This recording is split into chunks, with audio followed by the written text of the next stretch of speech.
Баршаңызға қайырлы күн достар, сіздермен бірге Құдайберген Ошақар. Бүгін сіздерге өткен сабақта көрсетілген жаздық туфли валютканың осы соңғы, яғни мына гүлді қалай тоқып, қалай орнату керектігін көрсету боламын. Өткен сабақта мен мына жерге келіп, әрі қарай телефонымның заряды бітейін дегендіктен көрсетпей кеткен. Міне мен тоқып, мына жақтан жұмысымызды аяқтап, жіпті ішіне жасырып кеткен болатын. Менде осылай шықты, сіздерде де осылай шығу керек. Достар, мен сабақты бастамас бұрын менің арнама жазылып, қоңыраушаны басуды ұмытпаңыз. Егер видео ұнаған болса, міндетті түрде лайк басып, түсінбеген жеріңіз болса, пікірге жазыңыз. Егер қажетті құралдарды қажет болса, менің опционный бөліміндегі WhatsApp номеріме жазыңыздар. Келі байланысты да сол жақтан ала аласыздар. Ең достар, қараңыздар, біз воздушный петля ілеміз. Воздушный петля іліп, 20 воздушный петля ілеміз. 20 ілмек жасаймыз. 1, 2, 3, 4, 5, 6, 7, 8, 9, 10, 11, 12, 13, 14, 15, 16, 17, 18, 19, 20. Мінекей. 20 енді осы жерден бір тоқуға арналған бір петля ілеміз. Одан кейін жұмысымызды сәл бұрамыз да мына жерден бастап тоқимыз. Яғни мына тұрған бірінші петляға іліп, осылай воздушный петля тереміз. Воздушный петля столбик без накидпен осылай тоқимыз. Көрдіңіздер? Теледидардың дауысы сіздерге кедергі келтіріп жатса, алдын ала кешірім сұраймын. Кеш түсіріп жатырмын. Сол себеп көкем дауысын естімей қаламын деп. Есікті ашып қойған едім. Үйдегілер теледидар көріп жатыр. Түсіністікпен қараңыздар. Міне достар, осылай қатардың соңына дейін тоқимын.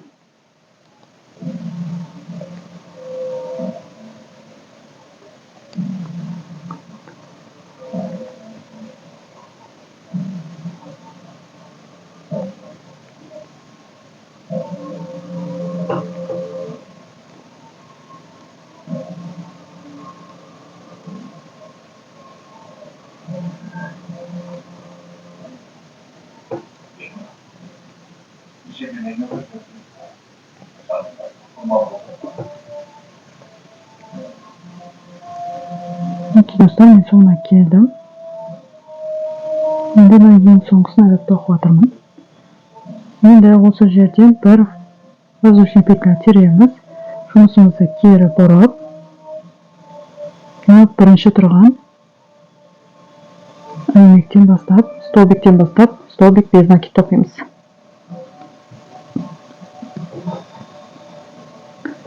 Егер сіздер тоқыманы тоқуды білмесеңіздер, менің арнамда тоқыманы нөлден бастап тоқып үйрену сабағы бар. Сол жақтан көріп, тоқыманы үйреніп алсаңыздар болады. Бұл мен тоқып жатқан тоқыма, жай әшейін простой тоқыманың бірі.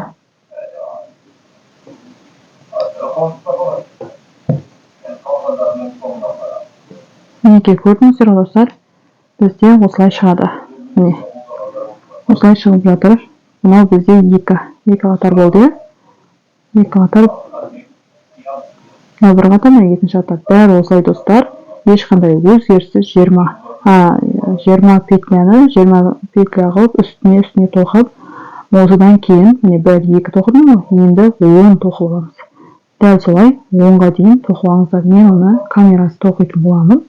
Содан кейін қалай тоқу керектігін әрі қарай көрсетемін. Мінекей достар, менде тоқып болдым. Қараңыздар, 1, 2, 3, 4, 5, 6, 7, 8, 9, 10, 11, 12.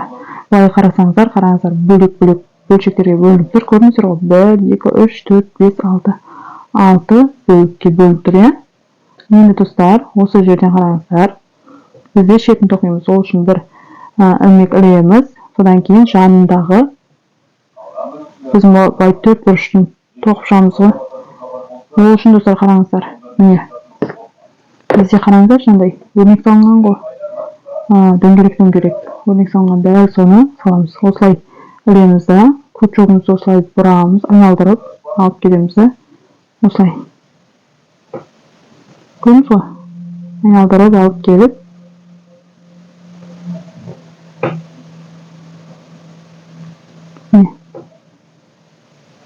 былай емес, былай сыртқа қарай.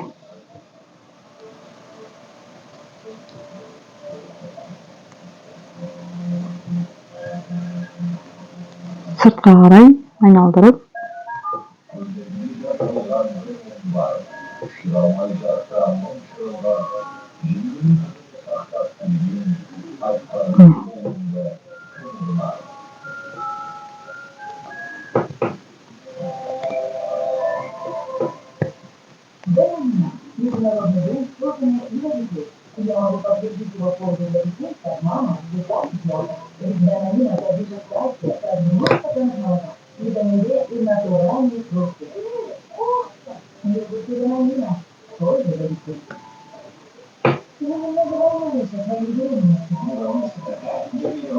бұрышқа келгенде екі осындай ілікті жасаймыз.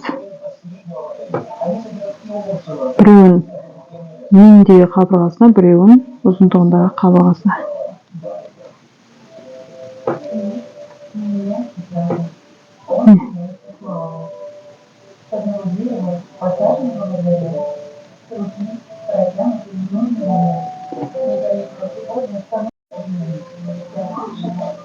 Мінекей достар, дәл осылай ешқандай өзгеріссіз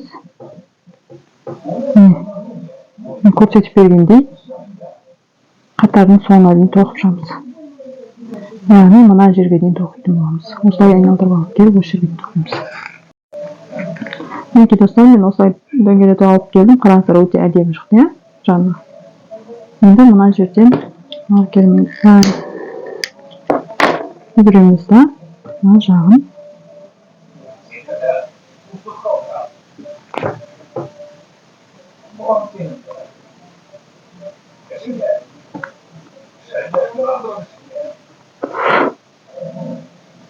Мына тұрған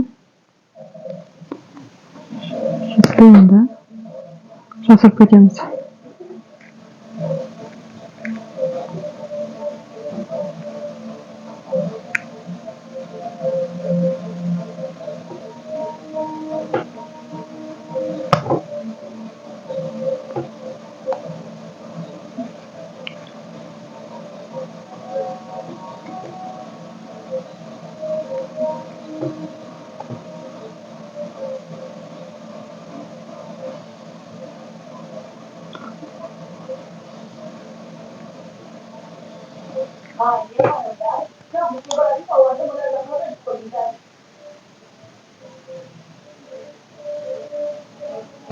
Өстіп арасына жасырып жібереміз. Көрініп тұрған болса, осылай күйдіріп тастаймыз. Міне достар, осымен бізде бабочкасы дайын. Енді осылай ортасын бояйтын боламыз. Мына шнур жасаймыз енді. Ол үшін достар, қараңыздар, мына жағынан көп мөлшерде осылай жіп алып аламыз. Шамамен 2-3 метрдей алып алыңыздар.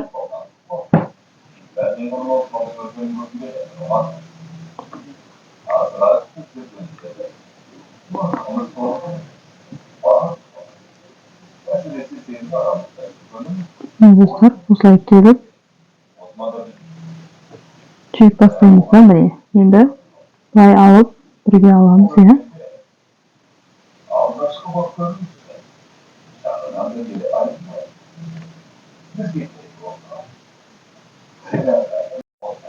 Мінекей достар, біз мына тұрған шнурды тоқу үшін мына жақ бетке 2-3 метр алып қаламыз. Енді достар, қараңыздар, осылай алып бір ілмек іліп аламыз. Осылай. Көрдіңіз ғой, бір ілмек ілдік. Енді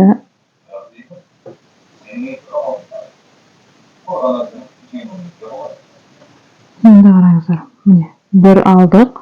Birev aldık ya. Endi mine mana birev aldım da. Endi qarаңыздар, qasındagidan aldım. Mine mana qasındagidan ekөөünü birge alamızsa, mana birewdi mana ekинчи жүктен alamız.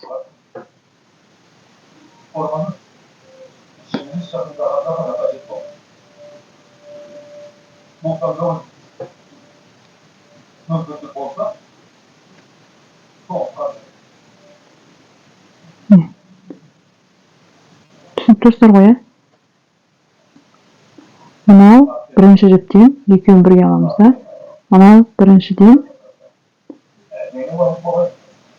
сол жағында тұрғаннан біреуіне ғана өткіземіз. Мынаның екеуін өткіземіз. Мынау біреуден сол жағындағы сол жағындағыдан өткіземіз. Мынаның екеуін бірге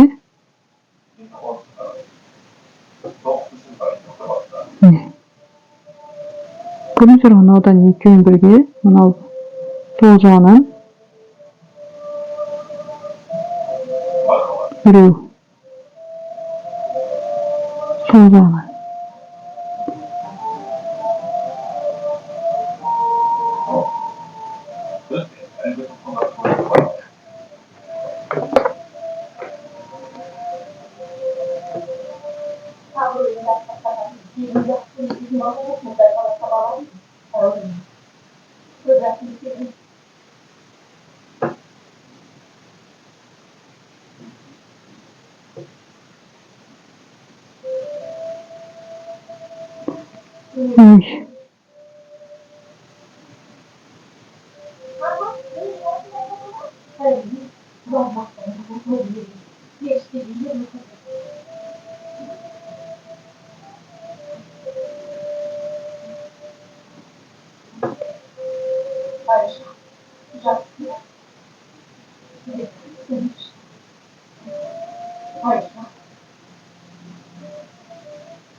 абайлап қарамасаңыздар шатасып кетеді.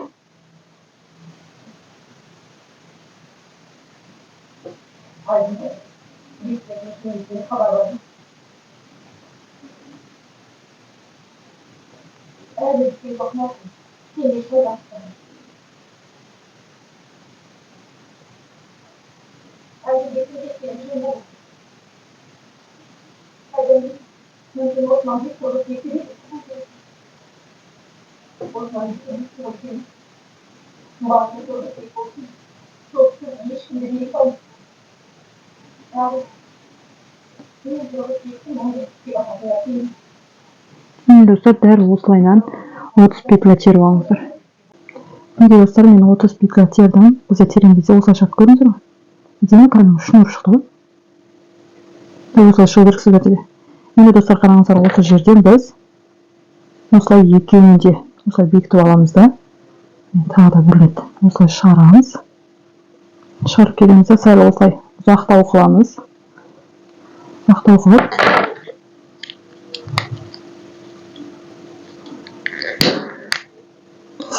Блин, қолым қалды. Адалау жұмыс істеңіз, иә. Осылай үзіп аламыз. Бізде осындай шнур шықты. Айттым 30 петля деп. Енді соны қараңыздар. Осылай сыймайды.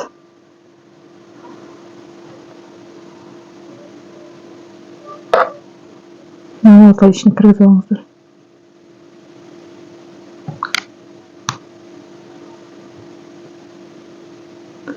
Кейін моншақ, көз моншақ деппін. Көзшікпен кіреді. Рахметте мені үлкен түрі тосып қалғанда. Сондықтан осы кішкентай түрі қалыпты. Осылай отырып кіргізіп алыңыздар, мына бетіне шығарып алыңыздар. Осылай шығарып алдық. Енді осы басынан түйіндеп тастаймыз.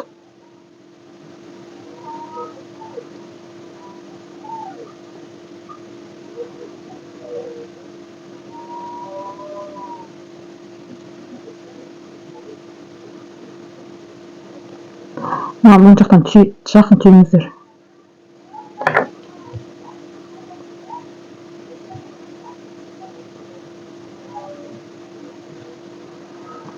Жақынырақ түйіп, басын күйдіріп алып тастаймыз.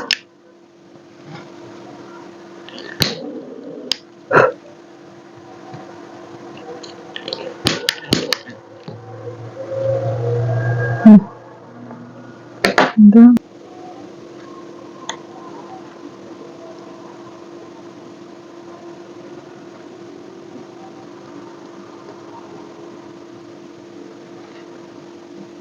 екі рет түйіңіздер, өйткені бұл жібек жүк қой. Кейбіреу дұрыс күймей қалуы мүмкін, сол себепті солай екі рет жақсылап түйіп алыңыз.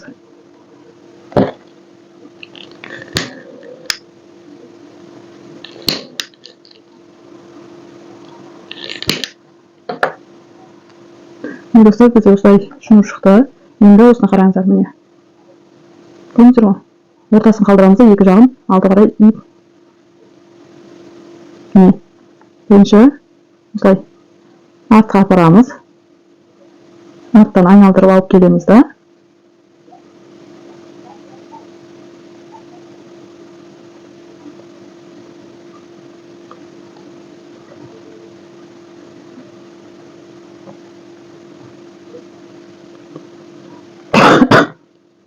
Кешірім сұрайын. Осылай бір түйіп алыңыздар артынан. Осылай дүзеулетіп келтіріп алыңыздар да. Бұл бабочканы басқа да бұйымдарға қолдана берсеңіздер болады. Енді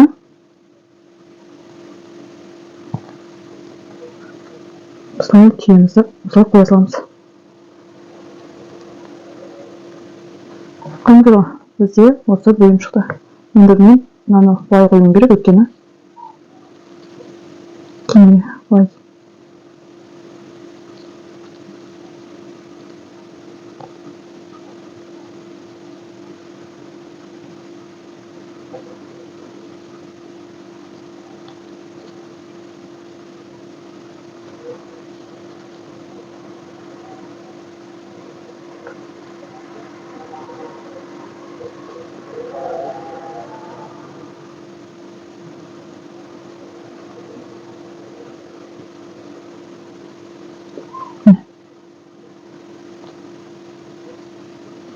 Бүйтіп қойсаңыздар да болады. Енді бәрі осылай осыны былай қадаңыздар. Оны қалай қадаймыз? Бізде специально тоқымаға арналған ине болады деп айттым ғой. Дәл сол инеге жүзімізді өткіземіз.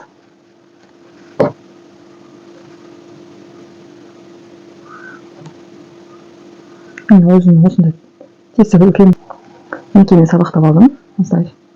Енді достар, қараңыздар. Бізде мынау аяқ киімнің мына жағында екі бәрі екі өрнек, мына жағында да бәрі екі өрнек. Дәл солай мына жағына екі өрнек қалдырамыз да, бәрі екі. Мынау біріншіден бастаймыз. Мынау тұр ғой? Мынау өрнекке дейінгі тоқылғанымыз. Міне қарасаңыздаршы. Мынау бізде өрнек, ал бізде тоқылған қатар. Дәл соның қатарына бет-бет. Аяқта да дәл солай. Бәрі екі. Мынаның қатары демек бізде ол мына жер.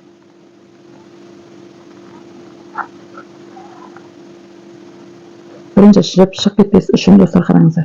Бәрі осының жанынан, көрдіңіз ғой?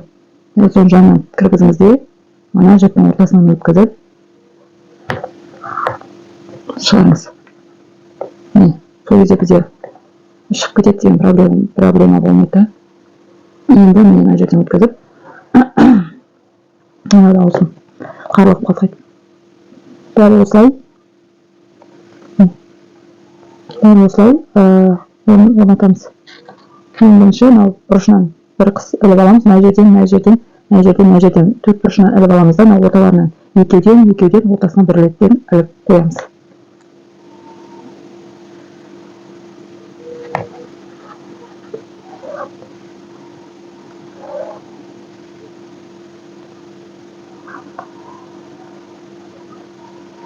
міне көп жаңа білінбей қалып бізде бағана жасадық қой элитка қылып тоқыдық қой дәл солай білінбей кетеді. енді осы лампочканы осы жақ бетін яғни кез келген жерден өткізіп осы жерден екеу тоқимыз. Екеу деген не былай бола береді.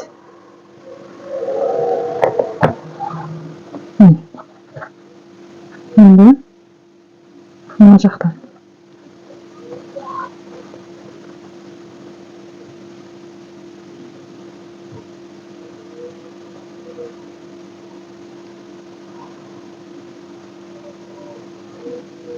осылай өткізіп алып келеміз. Енді қараңыз, мына бұрыштан шығарып алайық.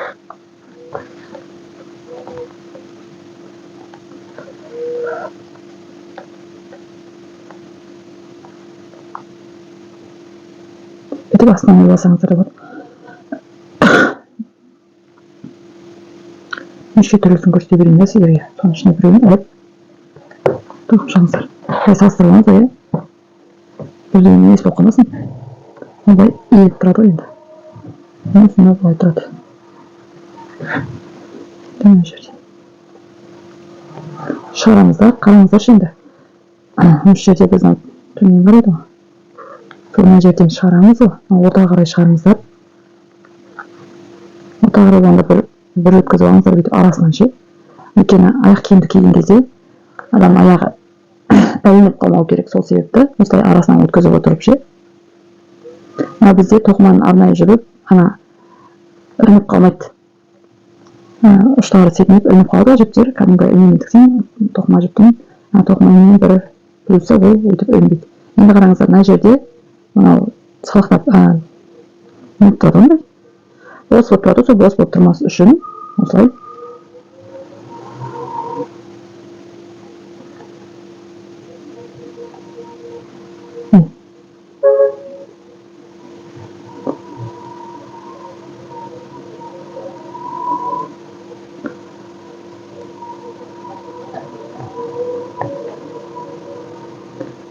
осылай постап бүйтіп іліп алып кетіңіздер.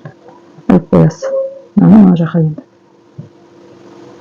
Оған дейін бірақ ортасынан бір іліп кетіңіз.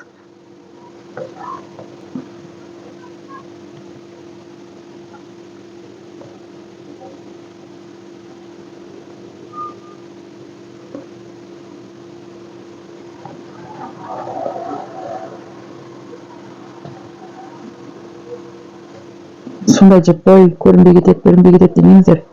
Осылай өзі бұрылып тұрған уголок жерге, сондай жерлерге жасап жібересіздер ғой.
Осылай артына қарай жасырыңыздар да, сосын осылай артынан келіп түйесіздер ғой, бабочканы артынан ше.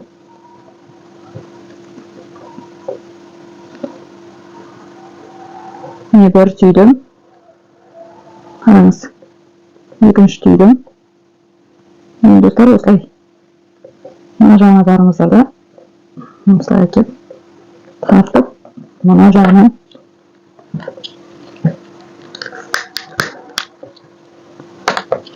жіпті бөліп алыңыздар.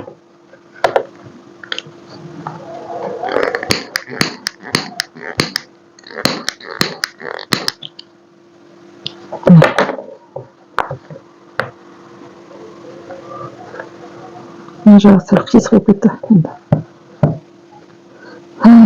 Дұрыс қарай алмай қалды достар, мен камераға түсіріп жатқан едім, дұрыс қарай алмай жатыр ғой. Мен қазір қайтып бір жаққа қараймын, мынау сәл былай қарай жылжу керек, қисық болып қалды. Сонымен сіздерге айтқым келгені мына бұрышына жерден төрт бұрышынан, сосын іштен екеу, ортасынан біреу алуымыз керек тұғын. Менде мынада қисық кетті, қараңыздаршы. Бәрін осылағыдай қылып әдемі қылып істесеңіздерші. Мен камераға түсіремін десем, осы камераға түсіру үшін сәл осылай жақыннан келді да, ал неге өзің тоқып отқанда үңіліп отырып оқисың, камерада болғаннан кейін камераға түсіру үшін өзің алшақ отырасың, сол себепті менде осындай қате кетті. Бірақ достар, сабақ сіздерге түсінікті болды деп ойлаймын. Қараңыздар, бізде осындай әдемі ерекше, көрдіңіз ба? Әдемі ерекше туфли шықты, туфли балетка. Кез келген жерге тойға да киіп бара берсеңіздер болады. Аяқтарыңыз би өкшеден билеп шаршап жүрген болса, осыны аяқтарыңызға киіп аласыздар, тым емес, мына жерге жылтырақтап салып жіберсеңіздер болады. Сықитып киіп барсаңыздар болады тойға. Осымен біздің сабағымыз аяқталды. Арнама жазылмаған болсаңыз, міндетті түрде жазылыңыз. Ұнаған болса лайк басыңыз, түсінбеген жеріңіз болса комментарийға жазыңыз. Қажетті құрал-жабдықтар менімен кері байланыс алғыңыз келсе, описание бөліміндегі номерге жазыңыз. Осымен сабағымыз аяқталды. Келесі видеода жүздескенше сау болыңыздар.